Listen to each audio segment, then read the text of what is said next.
Streaming live, this is Tracking the Tropics.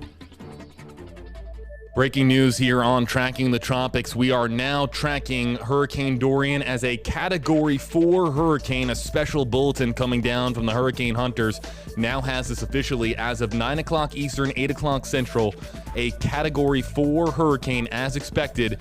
Hurricane Dorian projected to make landfall on the east coast of Florida as a Category 4 hurricane, though anything can happen, as we know, as we've been tracking Hurricane Dorian now over the last several days. Hey there, everybody. WFLA digital anchor JB Buno. We're streaming here live from Tampa Bay again with this breaking news story. Again, you can share this on Facebook. You can tag your friends on Facebook to let them know about this breaking news alert. A special bulletin between advisories from the National Hurricane Center.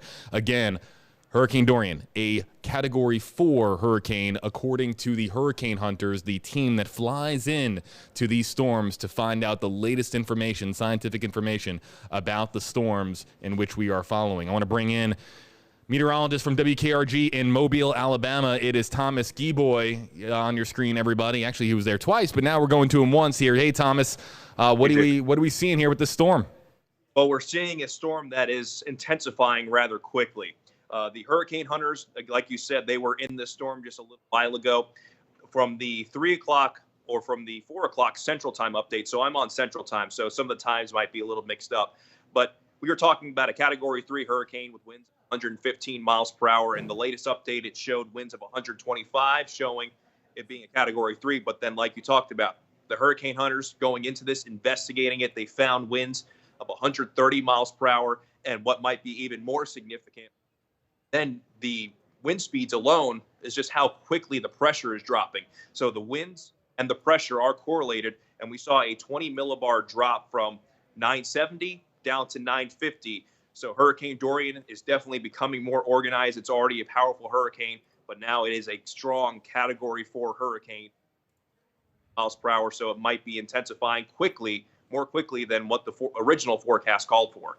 Again, if you're just joining us here, everybody, okay, this is very important to note. Our computer models, they update with the advisories. And the last advisory that we had was 8 o'clock Eastern. The next one is coming up at 11 o'clock Eastern. So the actual information that you see here on your screen, while it is accurate at this time, it does not reflect the information that came down in that special bulletin by the hurricane hunters. So what you're seeing here on screen might reflect that Hurricane Dorian is still a Category 3 storm on the graphics, again, in the center of your screen.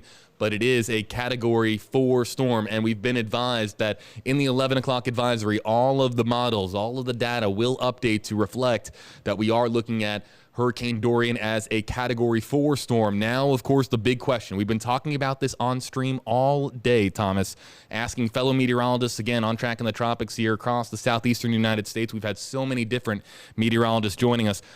Are we now talking about potentially maybe this getting to Category 5 status, which, several days ago, maybe, as early as Monday of this week, was probably a distant thought, probably considered to be, out of the realm of possibility. But now here we are in those warm Atlantic waters, perfect for rapid intensification. Is there a chance that we could get Category 5 Hurricane Dorian? What do you think?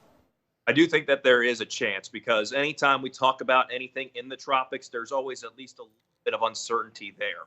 So Hurricane Dorian, it was forecast Category 4 hurricane, but the intensity forecasts, those we still struggle with that. While we do a very good job, and while the track forecasting has gotten better in the past 10 to 15 years, we typically know where systems are going, but the intensity forecast, that's still a little bit difficult, especially when you have a situation like Dorian that is a compact storm that it really doesn't need too much to see rapid intensification. So to say it could maybe strengthen an extra 15, 16 miles per hour, that's definitely not out of the realm of possibility. We could be talking about a Category 5 hurricane as it does approach the Florida coast on that topic. But there's also a chance that we could see Dorian maybe eye wall replacement cycle and maybe see a weakening side of Dorian. So both of those aspects, they're still there. There's that chance that it could become a Category 5, or there's a chance that it maxes out as a Category 4. But we're going to have to really wait and see what the National Hurricane Center is thinking when they issue their 11 o'clock Eastern Time advisory. But like you said, that chance, it's definitely there, and it is something that we might have to look at maybe going forward. Meteorologist Thomas Gieboy joining us from WKRG News 5 in Mobile, Alabama. Thomas and I go back to our days on the Gulf Coast, of course, reuniting here on Track in the Tropics as we look here at the latest models regarding Hurricane Dorian. Now, here's the most interesting thing that we have to note. Remember, 11 o'clock p.m. tonight, Eastern Time, will be the advisory, so 10 o'clock Central will be the next advisory coming down for the National Hurricane Center. Now, the hurricane hunters provide us with this data where we can categorize hurricanes, but the National Hurricane Center collects all of this data to let us know exactly what the path of the storm is going to be, what the intensification of the storm is going to be, so on and so forth. The spaghetti models that you see here on your screen, we're going to get updated spaghetti models coming out again at 11 o'clock p.m. Eastern, 10 o'clock Central tonight. All of them, it seems like, or at least most of them, have it turning at some point. Where is Hurricane Dorian going to turn? There's been some different models showing it turning across the central part of Florida in the Orlando area. Some have it turning before it makes landfall and curving up towards Jacksonville. There's a lot of different possibilities out there, Thomas, and we're looking at all of these possibilities. But this 11 o'clock update, for those of you joining us here on Track in the Tropics, that is going to be a really crucial key update. And if you're up at that time, we encourage you to check in with us because it's going to be fascinating to see what happens as far as those spaghetti plots and where this thing is going to be turning come, Monday, Tuesday, into Wednesday. Yeah, there's still a lot of uncertainty with the long-range forecast when it comes to Dorian. We're starting to get a little bit more agreement with the models. And like JB said, we're expecting Dorian to take a turn where it takes that turn that's still unclear because the steering flow, once we get into Monday and Tuesday, we're still not 100% sure how that's eventually going to evolve. We have different aspects what's going on in the mid-levels and upper levels of the atmosphere, which are going to be the mechanisms that eventually turn Dorian. But they're also going to be some of the mechanisms that slow it down as it approaches the east of Florida. Some forecast models, as you probably see on some of the spaghetti models, take it right to the coastline of Florida and then turn it north before even getting there. Some forecast models actually have it moving a little bit inland and then turning it north. And the trend today has been a little bit farther east. But we're talking about a compact storm here. I think the latest update from the National Hurricane Center is that the hurricane force winds extend 30 miles outward from the center, which means it's not a very large wind field. If it skirts right along the coastline, a 50 to 60 mile difference is going to make a difference when we're talking about the impacts that we could potentially see. If Dorian makes a landfall and then moves its way north along the coast, basically right along the coast where the eye wall is always in contact with land, then we could be talking about very significant and possibly catastrophic damage. If it stays 50 to 60 miles east of the coast, then things might actually be okay. But then again, if it moves inland and we do see weakening quicker, but we could be talking about flooding from rainfall because it's likely going to be moving slow. We could be talking about storm surge, and we could be talking about severe weather. There's a lot of uncertainty with this long range in the forecast. So everyone basically in the path of this storm, especially on the east coast of Florida, they need to be taking this storm very seriously. In that 8 o'clock update that we had here just a short time ago, we were just on stream with Chief Meteorologist at KTAL in Shreveport, Louisiana. That was Todd Warren, and he provided some fantastic expertise. And then we also had WRIC meteorologist Matt DiNardo, who was here with us live in the Stream Center. Thomas, one of the things that they were talking about is how the slower that the storm moves, the slower that Dorian moves, the more that we're going to get that northward movement and the more we're going to get that turn. Talk a little bit about that turn and how crucial speed is in relation to the geographical movement of Hurricane Dorian, as again, it is going to pivot. It's just a matter of how the speed relates to that movement when it does in fact happen. Yeah, right now the steering winds, they are pushing Dorian basically due west. So that is going to continue in the short term. And when you see the forecast come from the National Hurricane Center, that lays it out very clearly that we're still expecting it to continue to move westerly within the next 24 to 48 hours. But where the uncertainty really lies is because Dorian's going to begin to down as it feels influence other steering flows.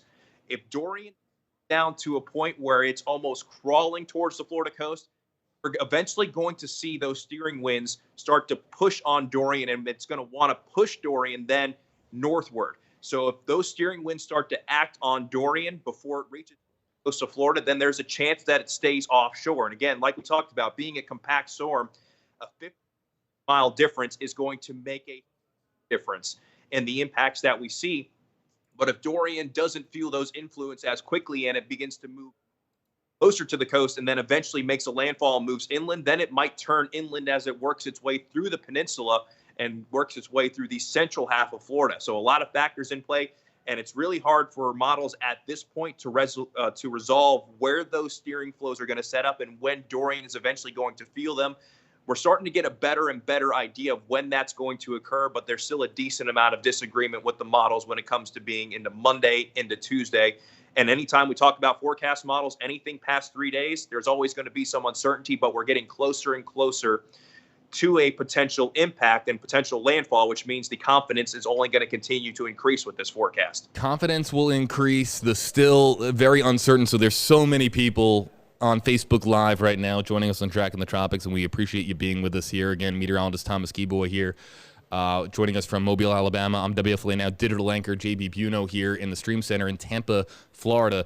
Again, as people commenting here on Facebook asking if it's going to be hitting their particular neighborhood. I've had people ask about particular streets, and we are not there yet to be talking about streets, let alone counties, because we just don't know exactly where the storm is going to make landfall, how it is going to be turning, and when it's going to make that turn, of course, is going to dictate, of course, how much rain particular counties are going to get. So we are not in that part of the conversation just yet. Thomas, when do you were just talking a little bit about it, but as far as which day do you think we're going to be starting to really hone in on particular regions of Florida, particular coastlines and particular cities? What day is that going to be? Sunday? Well, there's a chance that it could be Sunday, but it could happen tomorrow. If we start to see the models become in more agreement by later on tonight, from the 11 o'clock update all the way into Saturday, that forecast cone is going to get narrower and narrower and narrower. And that's going to continue to be the trend, especially 24, 36 to 48 hours out. So right now, the forecast cone is still quite wide when we talk about Monday into Tuesday, but that's going to continue to shrink. So you can continue to expect the confidence in the forecast. It's going to begin to increase, and a lot of the uncertainties are going to become more certain with the forecast. We're just not there at this point to really hone in on who's going to get the main impacts, because there's still that small chance that Dorian stays just offshore, and we're all hoping that Dorian stays well offshore and stays that way as it moves north. But everyone that's in the path of the storm needs to be preparing for the potential impact of a major hurricane and have those preparations in order. But like you mentioned, we're going to start to get more and more. We're going to get a clearer picture as we move forward, and we'll get a more clear picture later on tonight. We'll get a more clear picture once we wake up on Saturday morning, and that's only going to continue into the weekend. Thomas is joining us from Mobile, Alabama. Fun fact, it's the original home of Mardi Gras. I was there for several years. Yes, it is. I love Mobile, Alabama. There are some people commenting from Mobile, Alabama, asking you specifically, Thomas, about whether or not this storm has any chance now that these latest models are out. Is there any chance that this thing reemerges on the west side of Florida and goes back into the Gulf? All the spaghetti models, point to this thing turning hard, going up the coast of Florida, potentially towards Georgia. But you have people joining in from Alabama. Yep. They want to know if they're in play here for Hurricane Dorian. Well, as of right now, Dorian does not pose a threat to Alabama. So it does not pose a threat currently to the central Gulf Coast. The forecast cone, it does extend into the far eastern extent into the Gulf of Mexico. But the forecast trends that I have seen today with the spaghetti models and also just with the forecast itself has been farther and farther east, which would signify that there's even less and less of a chance of it actually moving to the central Gulf of Mexico. So for our viewers from Jackson County, Mississippi, all the way to Destin, Florida, there is not a current threat that is being posed by Dorian. We're going to continue to watch it closely, and if a threat were to develop with Dorian where we're currently at, then we would let you know as soon as one develops. But there's a chance, and right now that chance is looking like it's becoming less and less of that even happening, and that was never a guarantee to begin with. So right now for us, it's nothing that we need to be worried about, but for folks along the Florida Peninsula, they need to be taking this storm extremely seriously. Well, it must be at least somewhat comforting to the folks on the Panhandle still recovering from Hurricane Michael last year. The area, of course, there just really devastated by the effects of Hurricane Michael. I'll never forget the images coming in from Mexico Beach and other areas there on the Panhandle that were just completely devastated by Hurricane Michael. Still not good news, as Thomas has been noting, for the Florida Peninsula because, again, breaking news here, Dorian, now a Category 4 hurricane, projected to make landfall somewhere in Florida as a Category 4 hurricane. We're not exactly sure just where it's going to be making landfall just yet. There are some models that you saw there. Port St. Lucie seems to be a pretty common name that we hear on Tracking the Tropics here from meteorologists as a potential spot. But we've been noting here on Tracking the Tropics, Thomas, you don't want to be on the north side of this storm in particular. So when you're looking at the track, and you're going to see the track animate here, we'll go full screen. We're going to see the track animate here in a second, everybody. And you're going to see as it makes projected to make landfall as a Category 4 hurricane. Where the track is important because you do not want to be on the northern end of the storm. You don't want to be anywhere near the storm regardless. We know that. This is a major hurricane at Category 4 status potentially when it makes landfall on the east coast of Florida. But the side that you really don't want to be on here is that north side. So Orlando is potentially here in play, Thomas, for that being on the wrong end of this storm. Well, yeah, and to your point, it all depends on what the direction of the storm is doing. If it is moving from east to west, then that north side of the storm, that is going to be the worst part, where you're going to see the most intense rains, where you're going to have severe weather if there's going to be severe weather. And if it's moving from east to west on the north side, that's where you're going to get the storm surge coming in from. Because if it's moving from east to west on the south side, those winds are going to be out of the west, which means that water will be pushed away from the east coast of Florida.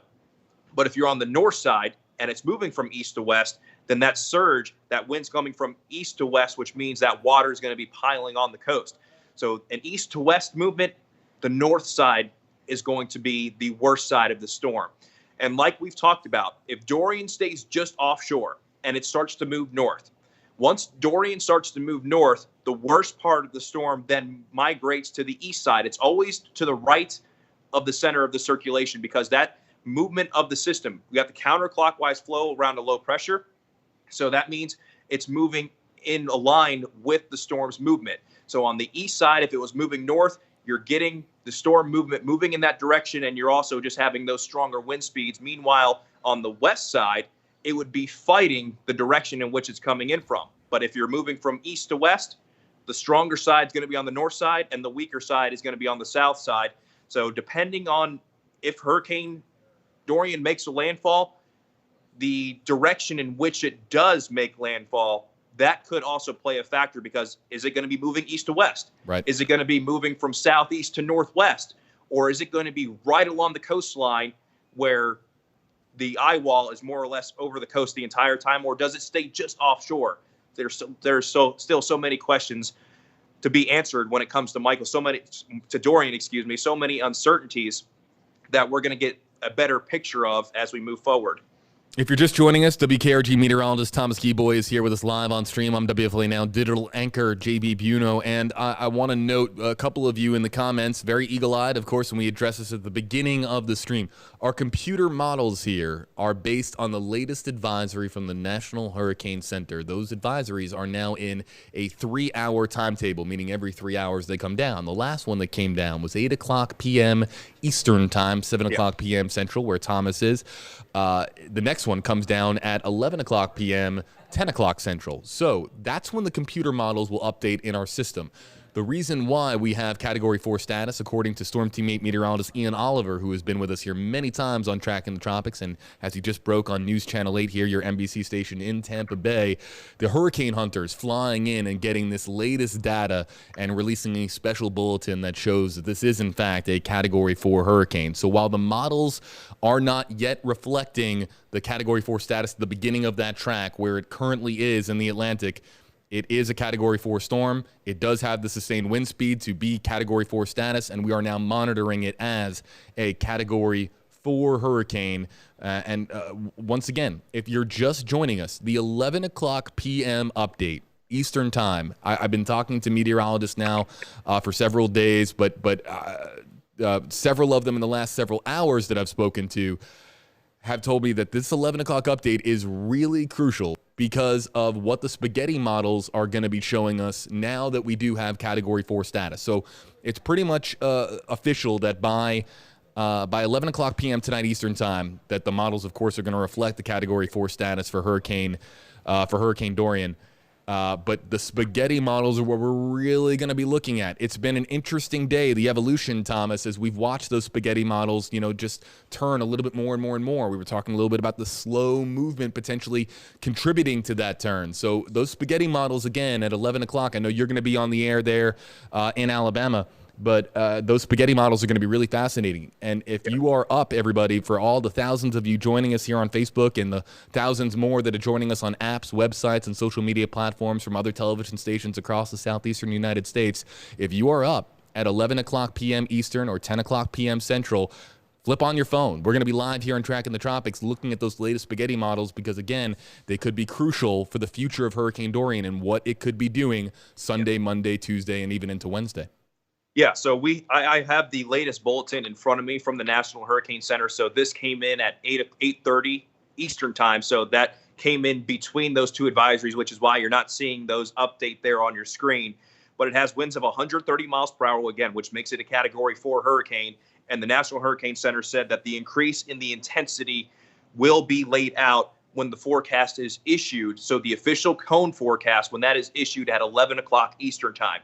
So not only are we going to get a new forecast cone at 11 o'clock Eastern time, but we're going to begin to get new spaghetti models as well when it comes to hurricane models as well. And I'll always caution folks, when you look at spaghetti models, the spaghetti models, they don't tell you about how large the storm is, and they don't tell you where the impacts of the storm could be. They tell you where the center of the storm is likely to go based on those parameters. So never just look at one spaghetti model. What you look for within those spaghetti models is, are they close together?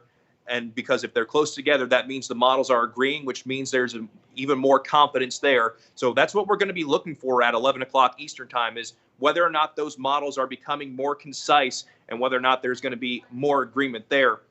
And I expect we're going to probably see some pretty decent changes with this forecast cone because like we talked about, it's a Category 4 hurricane. We weren't talking about it potentially reaching Category 4 strength until we got to this weekend. The forecast earlier today at 2 o'clock Saturday, the forecast was for it to have 125 mile per hour winds, but it now has 130 mile per hour winds. So if we're going to see some decent changes, they're likely going to come in the next update. So if you are eagle-eyed on this storm, then that's the update that you're going to want to see. And we've laid out a lot of the reason why there's still so much uncertainty, but we're going to get a better and better idea. But we do know that over the next 24 to 48 hours, Dorian's going to be moving west. We have a very good idea as it approaches the Bahamas. The questions really come in when it starts to feel other steering influences. It's eventually going to start to slow down, and it's eventually going to take a turn to the north. When those two start to happen, that's still unclear, but that's going to become more clear. So I wish that we had more answers for you if you were along the Florida Peninsula. But the fact of the matter remains, Dorian is a very powerful and intense hurricane. There is a chance that we could see a Category 4 making landfall somewhere on the east coast of Florida this Labor Day weekend. If you are in the forecast cone, you need to make those preparations, especially if you are on the east coast of Florida. So don't take this lightly. But we're going to keep on getting a better and better idea, and there's still time to watch it. So we're still 24, 48, maybe even 72 hours out from a potential landfall. Yeah, I mean, if you have your Labor Day plans for some fun, have your fun, of course. But at the same time, stay really weather aware, stay really weather alert, and be sure to keep it with your local meteorologists. Of course, we're a team of local meteorologists here. I am not myself a meteorologist, but Thomas and all the others that have been here with us on Tracking the Tropics live. We've been here with you with local meteorologists from across the United States, bringing you the very latest perspective and the very latest expertise and the very latest data on Hurricane Dorian. Again, as it sort of, there it is, moving at a westerly northwest direction, 10 miles per hour. But, that's going to change in the 11 o'clock update. Again, the 11 o'clock update is big. Well, one of the things that people have been commenting, and Thomas, of course, is there in Alabama. I'm here in Tampa Bay. I'm here in Tampa, Florida, in the Stream Center. People asking, of course, we have a large contingency of people here in Tampa Bay. watching on WFLA's Facebook page, wanting to know, is Tampa in the clear? I've seen that question floated around so many times. I no, unequivocally no. There is absolutely no way to rule out whether or not Tampa Bay is going to be hit by the storm.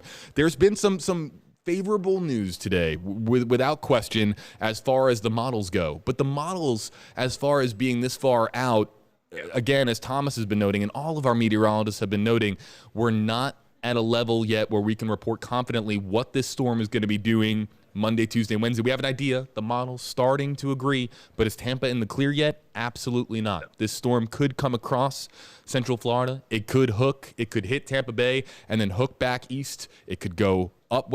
There's just so many different possibilities out there. And while the models are starting to show some favorable signs for Tampa Bay, that by no means means stand down, false alarm, Tampa Bay, you're going to be fine, and everybody on the East Coast just needs to be watchful.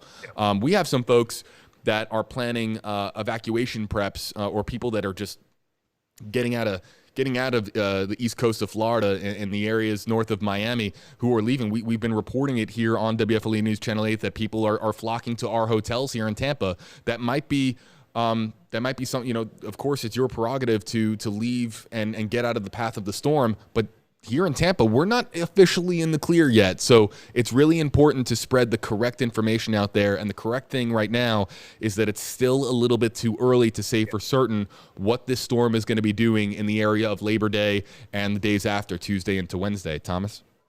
Yeah, exactly. So the entire peninsula of Florida is still included in the forecast cone, which means impacts, they're a possibility, but the extent of which those impacts would be, that's still what's in question. Our forecast models today, what we've seen is more of an easterly trend, which for Tampa Bay, which would be encouraging, which would mean there's a less likelihood of Dorian going across the peninsula, reemerging into the Gulf of Mexico, and then taking that turn to the north and then heading towards Tampa. That can't be completely written off, though. There's still at least a small chance that could happen, but it looks like it's less likely, which means for the central Gulf Coast, there's not a threat, and it looks like it's less likely that could even happen. But for those in the forecast cone, you need to make sure that you're keeping a very close eye on this storm, because with the amount of uncertainty there, it's impossible to say where the direct impacts are going to be. So it's impossible to say this neighborhood or this city is going to get hit harder than the other one. The confidence that we have is that likely over the northern half of the Bahamas, Dorian is going to impact those. But once we get into Monday and Tuesday, Dorian will begin to slow down. Dorian will then turn to the north, and where it takes that turn, that's what's going to determine who gets what impacts, and it can't be understated. At this time, Dorian is a very small and compact storm with hurricane force winds only extending outwards of 30 miles from the center of circulation, which means a 50 to 60 mile shift will make huge differences with who sees what impacts and what those potential impacts could be. We have a lot of comments coming in, everybody, and we're gonna be looking at all of your comments as they come in. And there are a lot of people out there that are expressing, that they are scared. There are some people expressing down here that this is, their first time and maybe their first year in Florida. Maybe they've moved down here just recently. And if you are new to hurricane season, I can attest that Floridians are so kind. Talk to your neighbors, talk to people here in the state of Florida, and they will give you sound advice on the best things to do, the best ways to stay prepared, the best supplies to get. But of course, as we note here on Tracking the Tropics, being weather aware is so important. And that's why Tracking the Tropics exists, everybody. Why are we doing this? Why are we live every 3 hours here on this program? Why am I here with Thomas and here with so many other meteorologists getting their perspective? Because staying weather alert is so is so important. If this storm turns and barely clips Florida, are we going to get angry emails, people saying, that we were live streaming too much? I doubt it. And the reason being is because it's better to be prepared and just better to follow these storms and track the tropics and track Hurricane Dorian, just so that we know what's happening, so that you at home are up to date with the latest information, so that you are armed with knowledge, the knowledge to keep you and your family safe. And that is why we're doing this, so that you don't have to be with us here on the live stream if you don't want to, but we are doing we have our responsibility here to our viewers to do everything that we can to make sure that you have the latest data, the latest models, and the latest from your local meteorologist, providing you with the best advice possible on what to do when a major hurricane reaches the southeastern United States. And this is the first significant one that we really have for the 2019 hurricane season, and it is here, Hurricane Dorian. Breaking news, a Category 4 hurricane. So many of you still commenting, asking this repeated question. We're gonna say this one last time. Yes, it is possible to become a Category 5. It's very possible that in the 11 o'clock update, that when the path and the track gets updated and they show the progression of this storm, that you'll see that 5 symbol on your screen when our computer models here animate and they update for us. That is possible in the 11 o'clock update, but we don't know until the advisories come down from the National Hurricane Center.